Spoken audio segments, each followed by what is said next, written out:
Everyone আসসালামু আলাইকুম, welcome to my channel Surovi's world. আপনারা সবাই ভালো আছেন, আমি ভালো আছি আলহামদুলিল্লাহ। This is my new channel, so আশা করি আপনারা সবাই আমার চ্যানেলটাকে সাবস্ক্রাইব করে দিবেন। হ্যাঁ, অবশ্যই বেল আইকনটি অন করে দিবেন। এসব করার ফ্যাসিলিটিস কি জানেন? আমার ভিডিওগুলো সর্বপ্রথম আপনাদের কাছে চলে যাবে, তারপর আপনারা আমার ভিডিওগুলো দেখতে পারবেন। আজকে ঘুম থেকে ওঠার পরপরই শুধু শব্দ কানে আসতেছে, তো কেন শব্দ আসতেছে আসলে কিছু বুঝতে পারতেছি না। তারপর ঘুম থেকে উঠে বের হয়ে গেলাম দেখার জন্য। তারপর গিয়ে দেখি এই যে একটা অবস্থা হচ্ছে, গাড়ি ঘোড়ার শব্দ, আরেক হচ্ছে সমিলের শব্দ, আরেকটা হচ্ছে নতুন শব্দ যেটা ক্রিয়েট হয়েছে এখন। শব্দটা কিসের জন্য হচ্ছে জানেন? আমাদের সব দোকানপাট ভেঙে ফেলা হচ্ছে।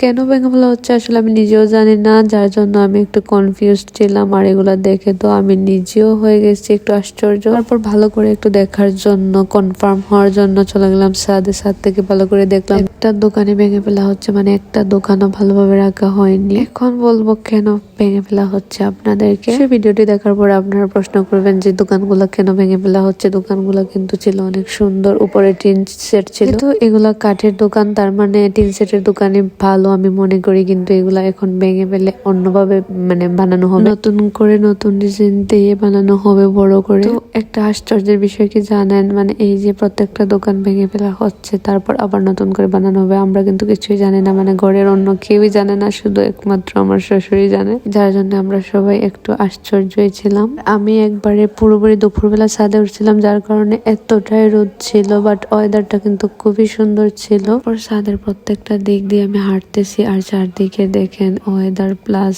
হচ্ছে যে গাছগুলা, আকাশ, সবকিছু এত সুন্দর লাগতেছিল, আমি ভিডিও না করে পারতেছিলাম না। আমি প্রতিদিন ছাদে 2 থেকে 3 বারের মতো যাই শুধুমাত্র এই ওয়েদারটার জন্যই। মানে আমাদের ছাদে কিন্তু প্রচুর বাতাস থাকে, দুপুরবেলা হোক বিকালবেলা হোক, সবসময় রোদের মধ্যে হালকা যদি বাতাস থাকে তাহলে কি পরিমাণ ভালো লাগে সেটা আমি আপনাদেরকে বোঝাতে পারবো না। আর কিছু বললাম না এ পর্যন্ত।